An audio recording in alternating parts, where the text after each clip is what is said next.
I have presented to teach you online classes। देखिए पिछले मैं दिन में बताया आपको पोइट्री में ट्रू ब्यूटी। आज आपका थर्ड लेसन है students, on his blindness.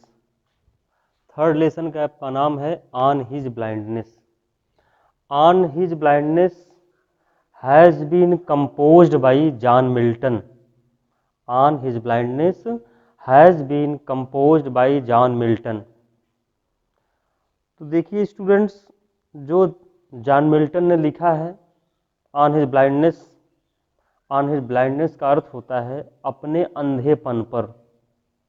The poet wrote himself about himself, अर्थात कवि अपने स्वयं के विषय में लिखता है।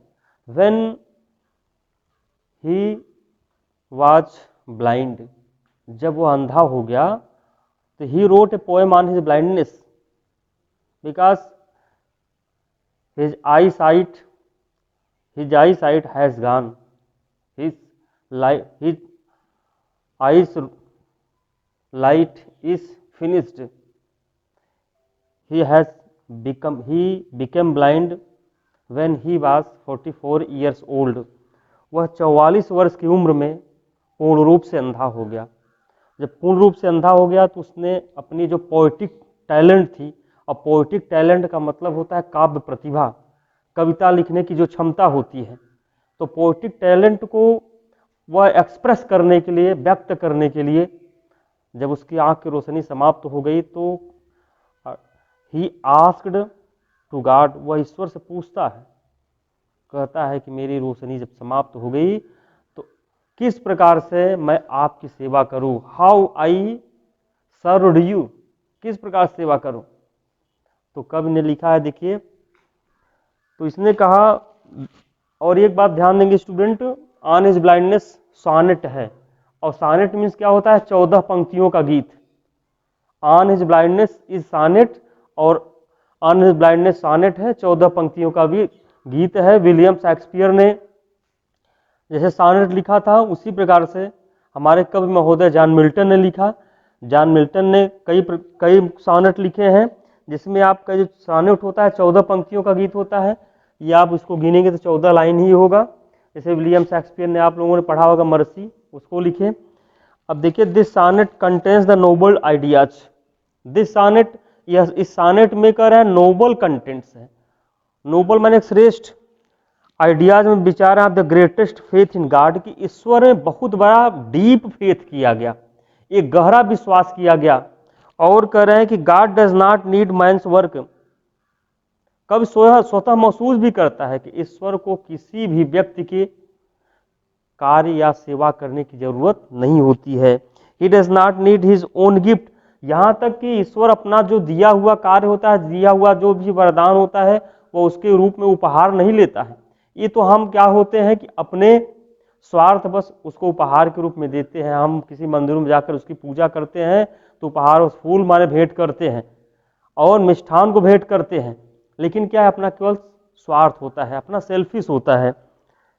ही रिकॉग्नाइज, क्योंकि ईश्वर पहचानता है, आप किसी भी कार्य को करेंगे वो पहचानेगा। एज इज ट्रू सर्वेंट्स, सच्चा सेवक वही होता है। Even those who are willing to work, जो कार्य करने की इच्छा रखता है। और फिर कह रहे हैं कि willingness and desire to serve God, willingness, इच्छापन होना, यही ईश्वर की सेवा है, यही सेवा करने की इच्छा है। Is the most important thing, यह सबसे महत्वपूर्ण कार्य होता है। It is good as great service, यह इतना ही माने अच्छा होता है, अर्थात जिस प्रकार से व्यक्ति उसको काम करता है। Persons who want to serve God, वह व्यक्ति जो ईश्वर की सेवा करना चाहता है, उसके प्रति अपने आप को समर्पित करना चाहता है। तो कह रहे हैं कि to serve God but can not serve him, लेकिन वो उसकी सेवा नहीं कर सकता, क्योंकि ईश्वर आपको कहीं दिखाई नहीं देगा कि ईश्वर इस जगह है, हम उसकी सेवा कर दें। आप देखते हैं जो मूर्ति बनी हुई है जिसमें प्राण प्रतिष्ठा किया जाता है, जरूर हम उसकी सेवा करते हैं। ये ब्लाइंड बिलीफ भी कर सकते हैं, एक अंधभक्ति है। लेकिन ईश्वर की सेवा यही है कि हम अगर उसके दिए हुए कार्यों को हम सहन करें, जिस प्रकार से मैंने कहा है कि उसको व्यतीत करें। तो कह रहे हैं कि सम डिफिकल्टी, जो हमको मुसीबत देता है, शुड नॉट वरी, अगर ईश्वर हमको किसी प्रकार का अगर कष्ट देता है, मुसीबत देता है, उससे चिंतित नहीं होना चाहिए, उसे भागना नहीं चाहिए। गॉड विल एक्सेप्ट देम, ईश्वर उनको एक्सेप्ट करेगा, स्वीकार करेगा। Like those who did real service, जो व्यक्ति अगर इस कार्य को अगर एक्सेप्ट करता है वही ईश्वर का सच्चा भक्त माना जाता है। तो कवि महोदय ने कहा, देखेंगे अब स्टैंजा फर्स्ट आपका आ गया, when I consider how my life is spent. बात यही है कि ईश्वर को वह कोसता है। कभी हमारा जो पोएट जॉन मिल्टन है कहता है कि when I consider my how my life is spent, वह विचार करता है कि किस प्रकार, व्हेन माने जब, I consider, I the poet considers, the poet thinks that, he says when I consider, जब मैं विचार करता हूं, जब मैं सोचता हूं, how my light is spent, किस प्रकार से मेरी आंख की रोशनी। अब यहां देखेंगे लाइट माने प्रकाश, यहां पे आई साइट का मतलब क्या होता है? आंख की रोशनी, आंख की ज्योति। तो यहां पे लिख सकते हैं eyesight, my light is spent means खत्म हो जाना, आंख की रोशनी चली गई। तो when I consider how my light is spent, ere half my days, ere means होता है बिफोर, पूर्व, अर्थात पहले, इतना पहले कहने का मतलब है कि उम्र जो होती है एक सीमा होती है कि 190 होगा, 110 होगा, 120 होगा, लेकिन पोएट अंधा हो गया कब? 44 वर्ष की ही उम्र में। इतना जल्दी कर रहा है, इतना पहले, इसलिए कहा इरे हाफ माई डेज, अर्थात मेरा आधा ही दिन हुआ था। 44 का मतलब आधा दिन। और इन दिस डार्क वर्ल्ड, इस माने कह रहे हैं कि डार्क वर्ल्ड में, इस अंधेरी दुनिया में, अर्थात जो भी व्यक्ति अगर अंधा हो जाता है तो संसार उसके लिए पूरा संपूर्ण संसार माने अंधकारमय हो जाता है। इसलिए कह रहा है कि in this dark world and wide, यह संसार विस्तृत है, यह व्यापक है। और एंड दैट वन टैलेंट, और ये टैलेंट है, टैलेंट एबिलिटी है, और एबिलिटी क्या है? जो पोएटिक टैलेंट है, काव्य प्रतिभा है। And that one talent which is death to hide, कितना अच्छा कवि ने लिखा है कि डेथ टू हाइड, हाइड माने छिपा है, ये जो लिखा है यहाँ पे, हाइड मीन्स छिपना, हाइड मीन्स होगा छिपना, और डेथ माने होता है मृत्यु। यह किसके प्रकार छिपा हुआ है? एक मृत्यु के समान छिपा हुआ है। क्या छिपा हुआ है? अर्थात टैलेंट, अर्थात क्या? योग्यता। यह उसके अंदर जो योग्यता है वह छिपी हुई है। लास्ट विथ मी यूजलेस, कवि ने कहा जो मेरे अंदर गुण है, सारा गुण, सब कुछ मेरा नष्ट हो गया, मेरे हृदय में, मेरे मन में सब यूजलेस पड़ा है, निरर्थक है, बेकार है।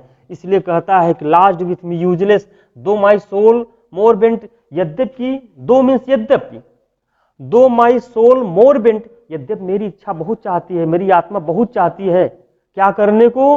कह रहे हैं कि इस serve them with my maker, अर्थात मेरी आत्मा चाहती है। अब बेंट माने झुका हुआ, तल तुला हुआ, क्या चाहती है? तो सर्व में सेवा करें, देयर विथ माई मेकर, अर्थात किसकी? अपने मेकर की, अर्थात ब्रह्मा जी की, संसार के रचयिता की, अर्थात माई मेकर एंड प्रेजेंट, और उसको हम प्रेजेंट भी दें, और प्रेजेंट मीन्स गिफ्ट, उपहार भी दें। और कह रहे हैं कि माई ट्रू अकाउंट, कब यह कहता है जॉन मिल्टन, ये कहता है कि माई ट्रू अकाउंट, और जो मेरी एक वास्तविक लेखा जोखा है, अकाउंट, मेरे अंदर क्या लेखा जोखा है? लिस्ट ही लिस्ट मीन्स कहीं ऐसा न हो, लिस्ट मीन्स होगा स्टूडेंट्स कहीं ऐसा न हो, कहीं ऐसा न हो। ही अर्थात यहाँ पे ही लिखा है, अर्थात गॉड, कैपिटल लेटर में, बुक में देखेंगे ही को कैपिटल में, यस कैपिटल लेटर में लिखा है, अर्थात यहाँ पे गॉड से मतलब है। तो ही रिटर्निंग चाइल्ड मी, ही माने वह, अर्थात गॉड, चाइल्ड, रिटर्निंग चाइल्ड मी, चाइल्ड में डांटना, फटकारना, अर्थात यहाँ पे क्या होगा? डांटना। कहीं ऐसा न हो कि वो मुझे मुड़ करके इसके बदले में डांटे फटकारे। क्यों ऐसा करा है कवि? उसके कहने का मतलब यह है कि ईश्वर ने मुझे इतनी बड़ी शक्ति दिया, इतना मुझे ज्ञान दिया, अर्थात कह रहे हैं कि बॉडी दिया, सब कुछ दिया, लेकिन मैं ईश्वर की जो, अर्थात मैं जब अंधा हो गया तो उसकी किस प्रकार से सेवा करूं, उसकी यही थिंकिंग थी किसकी? पोएट की केवल थिंकिंग थी, लेकिन ईश्वर को किसी के उपहार की आवश्यकता नहीं होती। मैंने ऐसा उसके इंट्रोडक्शन में ही बताया, ऐसा भूमिका में ही बताया। तो थोड़ा आप लोग इसके एक्सप्लेन को देखेंगे। कह रहे हैं कि Milton says that God had given him the power of writing poetry. कह रहा है कभी, Milton says that God had given him the power, ईश्वर ने उसे पावर दिया, उसे शक्ति दिया, और राइटिंग पोएट्री, काव्य लिखने का पावर दिया, काव्य अर्थात शक्ति दिया उसको। ही विश टू सर्व गॉड, वह ईश्वर की इच्छा करता है सेवा करने का। विद दिस पावर, इस शक्ति से, ही होप्ड दैट, वह आशा करता है, व्हेन ही वेंट बिफोर, जब वो उसके पास वापस जाएगा, तो ही वाज अफ्रेड, वह डर रहा है, that if he did nothing, कि मैं संसार में गया, when I was born in the world, तो व्हाट डिड, मैंने क्या किया? मैंने कुछ नहीं किया। इसलिए वह डर रहा है। गॉड वुड रिब्यूक हिम, वह कहता है उसको डांटेगा, फटकारेगा। हिज केयरलेसनेस, कि मैंने ईश्वर के प्रति लापरवाही किया। और कह रहे हैं, but he became blind before, लेकिन वह अंधा हो जाता है, before he had passed half of his life, लेकिन कब? जब उसकी आधी उम्र समाप्त हो जाती है तो अंधा हो जाता है। The world became very large, संसार बहुत बड़ा है, बहुत व्यापक है, और डार्क फॉर हिम, उसके लिए सारी दुनिया अंधकार से भर जाती है।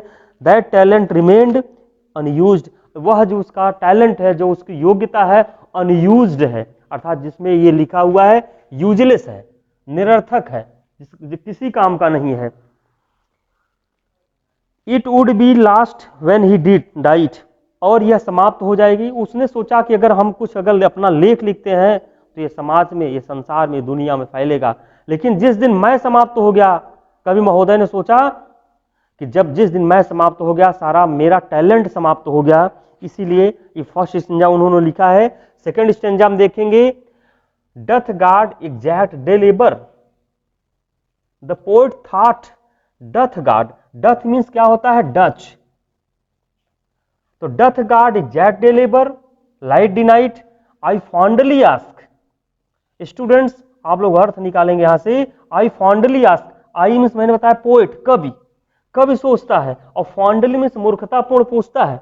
आई फॉन्डली आस्क, मैं स्वतः से, I fondly ask himself, myself, मैं स्वयं से पूछता हूं कि डथ गॉड एग्जैक्ट डिलीवर, क्या ईश्वर वास्तव में डिलीवर करवाएगा, दिन रात परिश्रम करवाएगा? लाइट डिनाइड, अर्थात आंख की रोशनी छीनने के बाद भी, आंख की जोत चली जाने के बाद भी। और देख रहे हैं, कह रहा है बट पेशेंस टू प्रिवेंट, अंतरात्मा अपना मन तो बहुत कुछ भड़कता है, बट पेशेंस, पेशेंस मीन्स होता है धैर्य, बट पेशेंस टू प्रिवेंट, अर्थात धैर्य प्रिवेंट कर देता है, चेक कर देता है, रोक देता है। दैट मर्मन सू रिप्लाइज, और शीघ्र ही वह मर्मर, अब मर्मर मीन्स क्या होता है? अर्थात जो बुदबुदाने की धुन होती है। दैट मर्मर सून रिप्लाइज, शीघ्र ही रिप्लाइज करती है क्या? अंतरात्मा, अंतःकरण उत्तर देती है। गॉड डथ नॉट नीड, अर्थात ईश्वर को किसी की आवश्यकता नहीं है। आइदर मैंस वर्क, अर्थात किसी भी मनुष्य के काम करने का, आर हिज ओन गिफ्ट, या उसके स्वयं का पुरस्कार, हु बेस्ट बियर, जो उसको बेस्ट बियर करता है। अब बियर मीन्स क्या होता है? सहन करता है। हिज माइल्ड योक, और योक मीन्स क्या होता है? सहन करने की क्षमता, जिसको आप लोग लाउस माने जू होता है, इधर देख रहे हैं कि योक माने भी जुआ, जो बैल के कंधे पर रखा जाता है, लेकिन ये योक का मतलब यहाँ बियर करना, सहन करना। बियर हिज माइल्ड योक, दे सर्व हिम बेस्ट, अर्थात वे लोग उसकी यही सबसे सच्ची सेवा है। उनके कहने का मतलब है, कवि महोदय के कहने का मतलब है, जब वो फील करते हैं कि मनुष्य का काम इतना ही है कि उसका स्वयं का उपहार जो होता है, गॉड का जो दिया गया उपहार होता है, उसको केवल क्या करना है? हमको एक्सेप्ट करके उसको सहन करें, अर्थात उसको झेलें, संघर्ष करें। तो देखेंगे सेकंड स्टैंजा का एक्सप्लेन क्या है। Milton wanted to serve God, Milton ईश्वर की सेवा करना चाहता है, बट ही बिकेम ब्लाइंड, लेकिन वह अंधा हो गया। He could not serve God, वह ईश्वर की सेवा नहीं कर पाया। ही सेड टू हिमसेल्फ, वह स्वतः से कहता है, विल गॉड एग्जैक्ट एक्सपेक्ट, क्या ईश्वर एक्सपेक्ट करता है, एक्सपेक्ट आशा करता है, मी टू वर्क, काम करने का, which can be done in day light, अर्थात दिन के प्रकाश में काम करता है।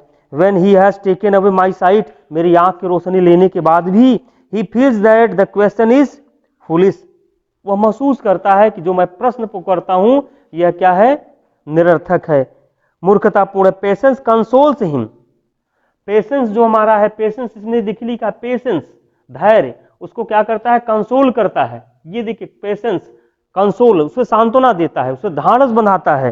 कंसोल सो दैट, ताकि ही में नॉट कंप्लेन, वह शिकायत न कर सके। पेशेंस टेल्स हिम, धैर्य उसका कहता है, हर व्यक्ति के अंदर धैर्य है, तो पेशेंस टेल्स हिम, धैर्य उसे कहता है कि गॉड डज नॉट नीड, ईश्वर को आवश्यकता नहीं है द वर्क ऑफ मैन, मनुष्य के काम की। ही डज नॉट विश, वो इच्छा नहीं करता that man should repay him, मनुष्य को इसके बदले में कुछ रिपे करे, उसे माने भुगतान करे, दे। और फिर कह रहा है द टैलेंट्स दैट, वह योग्यता ही gave to man, the punishment given to man, वह दंड जो मनुष्य को दिया जाता है बाई गॉड, ईश्वर के द्वारा, इस हार्ड, वह कठोर होता है।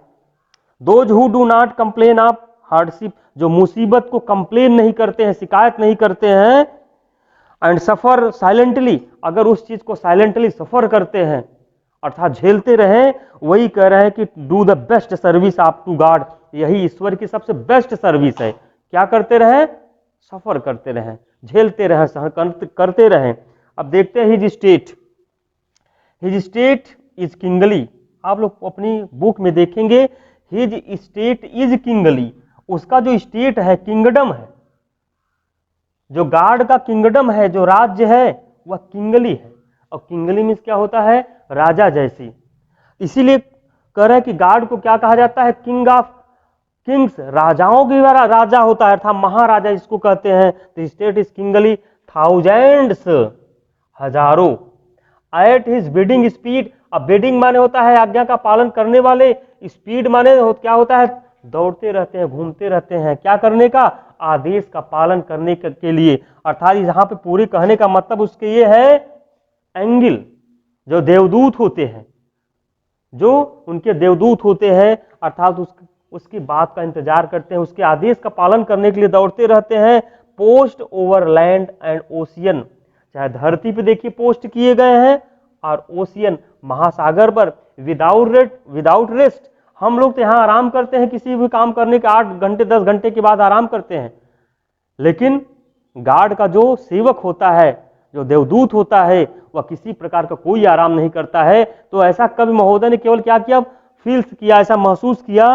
और दे आल्सो सर्व, वही कह रहे हैं कि उनकी सेवा करते हैं, who only stand and wait, जो सक्रिय रहते, स्टैंड माने खड़े होना, और स्टैंड का मतलब क्या हुआ, एक्टिव, जो हम सक्रिय रहते हैं, एंड वेट करते हैं, इसी चीज का हम इंतजार करते हैं। हिज स्टेट, अब देखेंगे, पेशेंस सेज टू मिल्टन, अर्थात कह रहे धैर्य मिल्टन से कहता है that God does not need work, अर्थात कह रहे हैं कि ईश्वर को किसी भी काम की आवश्यकता नहीं होती है बाय एनीबॉडी, किसी भी व्यक्ति का। मैन शुड नॉट कंप्लेन, मनुष्य को शिकायत नहीं करना चाहिए। पेशेंस देन एडवाइसेस, तब कह रहे हैं कि धैर्य सलाह देती है हिम फर्दर आगे, God is like a king, अर्थात गॉड जो होता है लाइक ए किंग, अर्थात एक ईश्वर के समान होता है। यह a very large number of servants, उसके पास कह रहे हैं लार्ज नंबर ऑफ सर्वेंट्स, उसके पास अनेक नौकर हैं। और व्हेन ही कमांड्स समथिंग, अगर किसी बात के लिए कमांड्स करता है, आदेश देता है, तो thousands of fairies, thousands of angels, उसके देवदूत, उसके जो परियां हैं आदेश का पालन करने के लिए, ऑन लैंड एंड द सी, अर्थात कह रहे हैं दौड़ते रहते हैं। फिर कह रहे हैं आगे, they do not stop before his good servants, अर्थात कह रहे हैं सर्विस, एक अच्छे काम के लिए वो कभी रुकते नहीं हैं। और कह his command, they who are ready, जो तैयार रहते हैं, बट गेट नो चांस, उनको जो कभी मौका नहीं मिलता है, are also his good servant, वही उसके अच्छे नौकर होते हैं। गॉड रिकॉग्नाइज देम टू, वह उनको ईश्वर पहचान भी लेता है, उनके कार्यविधि को समझ लेता है। ही फील्स दैट, वह महसूस करता है, एवरीवन, हर व्यक्ति ऐसा महसूस करे, हु इज रेडी, वह तैयार है, कैरी आउट हिज कमांड, उसकी आज्ञा का पालन करने में, हैज रियली सर्व्ड हिम, इसी प्रकार से अर्थात हमारे कवि महोदय ने कविता के माध्यम से अपनी जो पोएटिक टैलेंट थी उसकी मदद किया, अर्थात सेवा किया, अर्थात समाज को एक अच्छा दिशा निर्देश दिया, समाज को आगे बढ़ाने का काम किया। ऐसा किसने किया? ऑन हिज ब्लाइंडनेस के माध्यम से, अर्थात जॉन मिल्टन ने किया।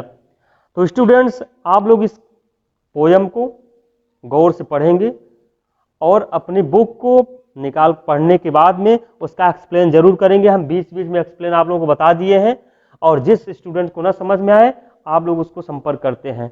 Thanks for it.